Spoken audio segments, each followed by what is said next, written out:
அரசாங்க ஊழியர்களின் சம்பள உயர்வு இறுதியானது, பிரதமர் உறுதி. கூகுளுடன் இன்று வெர்ச்சுவல் சந்திப்பை நடத்துகிறார் அன்வார். ஹரிமாவ் மலாயா வீரர் ஃபைசால் ஹலீம் மீதான எரித்ராவக தாக்குதல், 20 வயது சந்தேக நபர் கைது. இந்தியாவில் முதலைகள் நிறைந்த ஆற்றில் 6 வயது மாற்றுத்திறனாளி மகனை வீசி கொன்ற கொடூர தாய் கைது. வெள்ளை மாளிகை நுழைவாயிலை மோதி தள்ளிய வாகனமோட்டி பலி, பாதுகாப்பு அச்சுறுத்தல் எதுவும் இல்லை.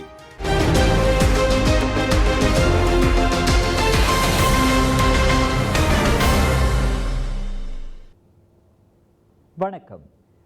மே 1ஆம் தேதி அறிவிக்கப்பட்ட அரசாங்க பணியாளர்களுக்கான 13 விழுக்காட்டுக்கும் கூடுதலான சம்பள உயர்வு இறுதியானது என பிரதமர் அன்வார் இப்ராஹிம் கூறியுள்ளார்.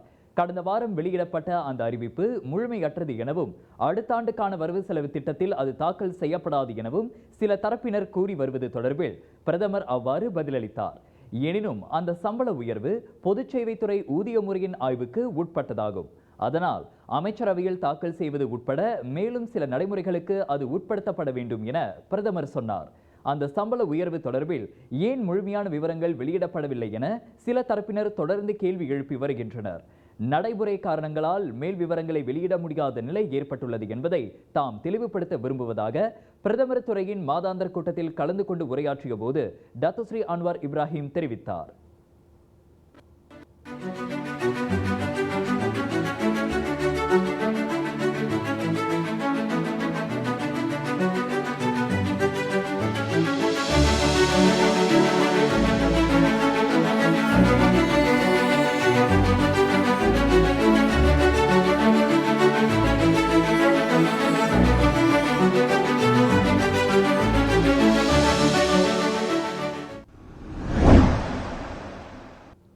பிரதமர் டத்துஸ்ரீ அன்வார் இப்ராஹிம் இன்று தொழில்நுட்ப நிறுவனமான கூகுளுடன் ஆன்லைன் அல்லது இணைய சந்திப்பை நடத்தவுள்ளார்.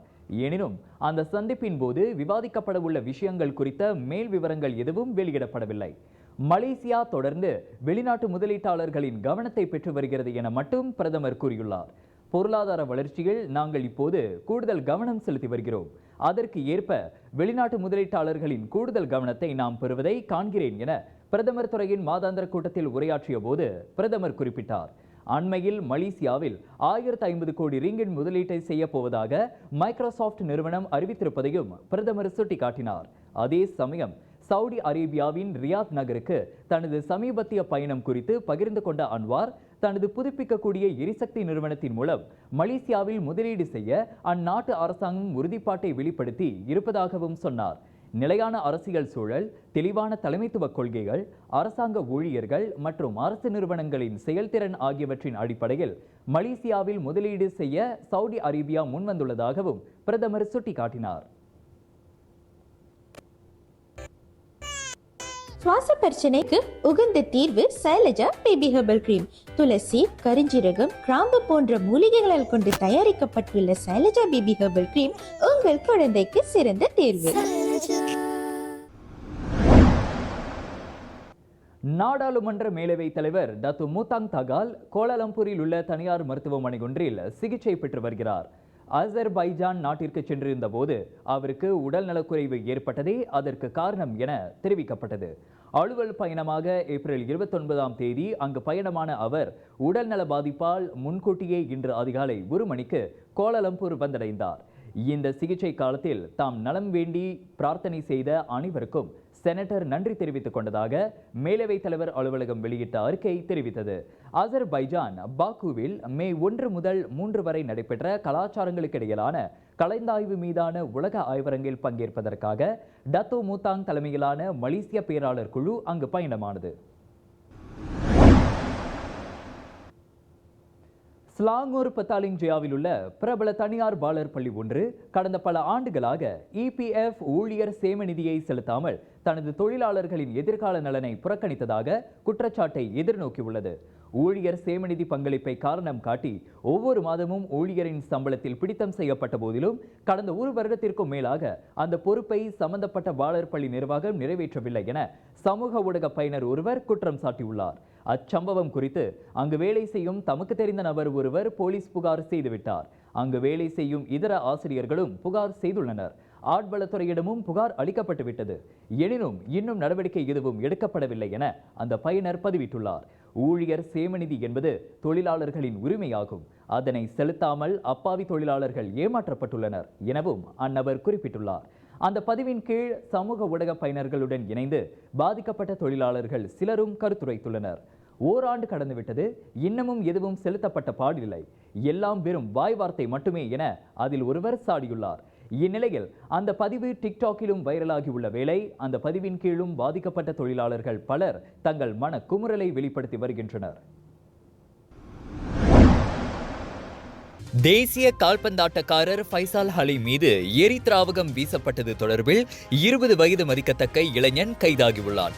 விசாரணைக்காக அவனை தடுத்து வைக்க இன்று நீதிமன்ற ஆணை பெறப்படும் என ஸ்லாங்கூர் போலீஸ் தலைவர் டத்து ஹுசைன் ஒமார் கான் கூறினார். இவ்வேளையில் துப்பு துலக்கும் பொருட்டு ஃபைசால் உள்ளிட்ட 3 இருந்து வாக்குமூலம் பதிவு செய்யப்பட்டுள்ளது. விசாரணையை துரிதப்படுத்த இன்று மேலும் சிலர் வாக்குமூலம் அளிக்க அழைக்கப்படவிருப்பதாகவும் அவர் சொன்னார். கோலாலம்பூர் கோத்தாடாமான்சாராவில் உள்ள பேரங்காடி ஒன்றில் ஞாயிற்றுக்கிழமை நண்பகலில் ஃபைசால் மீது மர்ம நபர்கள் ஆசிட் தாக்குதல் நடத்தினர். மோட்டார் சைக்கிளில் வந்த இருவர் ஃபைசாலை நோக்கி குட் லக் என கூறிவிட்டு ஆசிட்டை வீசி சென்றனர். அதில் ஃபைசாலுக்கு 2ஆம் கட்ட தீப்புண்காயம் ஏற்பட்டு மருத்துவமனையில் சிகிச்சை பெற்று வருகிறார். ஃபைசால் மீது தாக்குதல் நடத்தியவர்களை விரைந்து கண்டுபிடிக்குமாறு ஸ்லாங்கூர் சுல்தான் ஜோகூர் TMJ இளைஞர் விளையாட்டுத்துறை அமைச்சர் ஹனோயோ உள்ளிட்டோர் வலியுறுத்தியிருந்தது குறிப்பிடத்தக்கது. ஒரே வாரத்தில் தேசிய கால்பந்தாட்டக்காரர்களை உட்படுத்த 2வது சம்பவமாக ஃபைசால் அலி மீது எரித்ராவக வீச்சு நடத்தப்பட்டுள்ளது. முன்னதாக ஃபைசாலின் சகா அக்யா ரஷீத் குவாலத்ரங்கானுவில் கொள்ளையிடப்பட்டார். கடந்த வியாழக்கிழமை நிகழ்ந்த சம்பவத்தில் காரில் இருந்து இறங்கிய வேகத்தில் அவரை மர்ம நபர் லட்டியால் தலையிலும் உடம்பிலும் தாக்கி பணப்பை மற்றும் கைபேசியை எடுத்துக்கொண்டு தப்பியோடினான். ஜோகூர் ஃபாரஸ்ட் சிட்டியில் சூதாட்ட மையம் திறப்பது மீதான செய்தி வெளியானது தொடர்பான விசாரணைக்கு உதவுவதற்காக ஆங்கில மொழி போர்ட்டல் அல்லது இணைய அகப்பக்கம் ஒன்றின் தலைமை ஆசிரியர் இன்று காலை விசாரிக்கப்பட்டார்.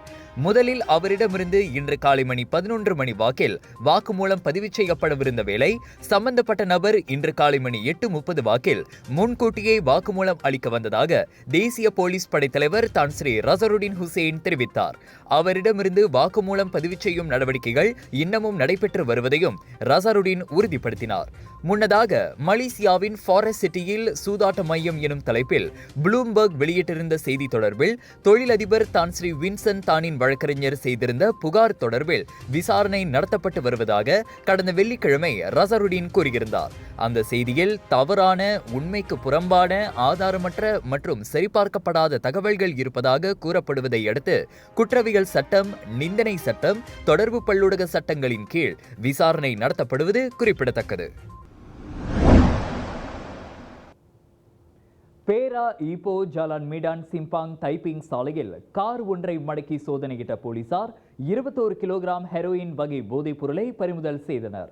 அக்காரில் பயணித்த 41 வயது 47 வயது மதிக்கத்தக்க 2 ஆடவர்கள் கைது செய்யப்பட்டதையும் பேரா போலீஸ் தலைவர் டத்து ஸ்ரீ முகமது யூஸ்ரி ஹாசான் பஸ்ரி உறுதிப்படுத்தினார். கடந்த வெள்ளிக்கிழமை இரவு மணி 11:15 வாக்கில் அவர்கள் கைது செய்யப்பட்டனர். அக்காரை சோதனையிட்டதில் ஹெரோயின் போதைப் பொருள் அடங்கிய 46 பொட்டலங்கள் வைக்கப்பட்டிருந்த வெள்ளை சாக்கு ஒன்றை போலீசார் கைப்பற்றினர். அந்த சாக்கில் மொத்தம் 21.07 கிலோகிராம் எடையுள்ள ஹெரோயின் இருந்த வேளை அவற்றின் மொத்த மதிப்பு 2,62,275 ரிங்கிட் என மதிப்பிடப்பட்டுள்ளது. கைது செய்யப்பட்ட 2 ஆடவர்களும் கடந்த பிப்ரவரி தொடங்கி பேரா மாநிலத்தின் வட பகுதிகளை குறிவைத்து போதைப்பொருள் விநியோகத்தில் ஈடுபட்டு வந்ததாக நம்பப்படுகிறது. கைது செய்யப்பட்ட போது அவர்கள் போதைப்பொருள் உட்கொண்டிருந்தது உறுதிப்படுத்தப்பட்டுள்ள வேளை அவர்களுக்கு எதிராக பழைய போதைப்பொருள் குற்றப்பதிவுகள் இருப்பதும் தெரிய வந்துள்ளது. அபாயகர போதைப்பொருள் சட்டத்தின் கீழ் விசாரணைக்காக அவர்கள் இம்மாதம் 9ஆம் தேதி வரையில் 6 நாட்களுக்கு தடுத்து வைக்கப்பட்டுள்ளனர். தெலங்கானுவில் வாழைக்குலை ஒன்றை திருடிய ஆடவன் ஒருவனுக்கு 30 நாட்கள் சிறை தண்டனை விதித்து குவாலா தெலங்கானு மேஜிஸ்திரேட் நீதிமன்றம் தீர்ப்பளித்தது. 44 வயது முஸ்தபா அப்துல் ரஹ்மான் எனும் அவ்வாடவன் தமக்கு எதிரான குற்றச்சாட்டை ஒப்புக்கொண்டதை அடுத்து அவனுக்கு அந்த தண்டனை விதிக்கப்பட்டது. முன்னதாக முதியவர் ஒருவருக்கு சொந்தமான வாழைக்குலையை திருடியதாக அவன் குற்றச்சாட்டை எதிர்நோக்கியிருந்தான். ஏப்ரல் 29ஆம் தேதி மாலை மணி 6:50 வாக்கில் குவாலா தெலங்கானு கம்போங் பிலாடாவ் கோலாம் மானீர் என்னும் இடத்தில் அவன குற்றத்தை புரிந்துள்ளான். அவ்வாடவன் கைதான ஏப்ரல் 29ஆம் தேதியிலிருந்து அவனது சிறை தண்டனை அமலுக்கு வருவதாக மேஜிஸ்திரேட் உத்தரவிட்டார்.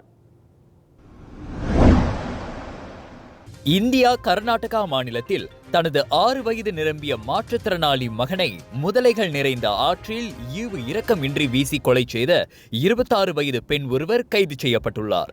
சாவித்ரி எனும் அப்பெண்ணுக்கு 2 மகன்கள் உள்ளனர். அவர்களில் மூத்த மகன் வாய்பேச முடியாத மாற்றுத்திறனாளி ஆவார்.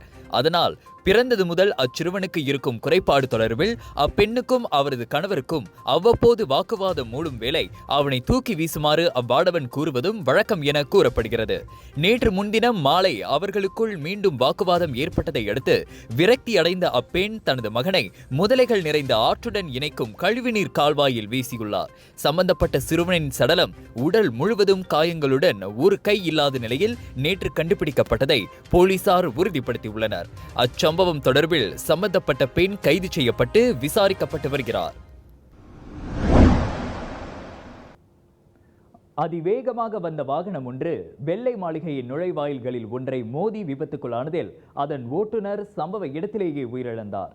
உள்நாட்டு நேரப்படி கடந்த சனிக்கிழமை மே 4ஆம் தேதி இரவு மணி 10:30 வாக்கில் அவ்விபத்து நிகழ்ந்ததாக அமெரிக்க ரகசிய சேவை துறை தகவல் வெளியிட்டுள்ளது. மிகவும் வேகமாக வந்த அந்த வாகனம் வெள்ளை மாளிகையின் நுழைவாயில்களின் ஒன்றின் மதில் சுவரை மோதி தள்ளியது.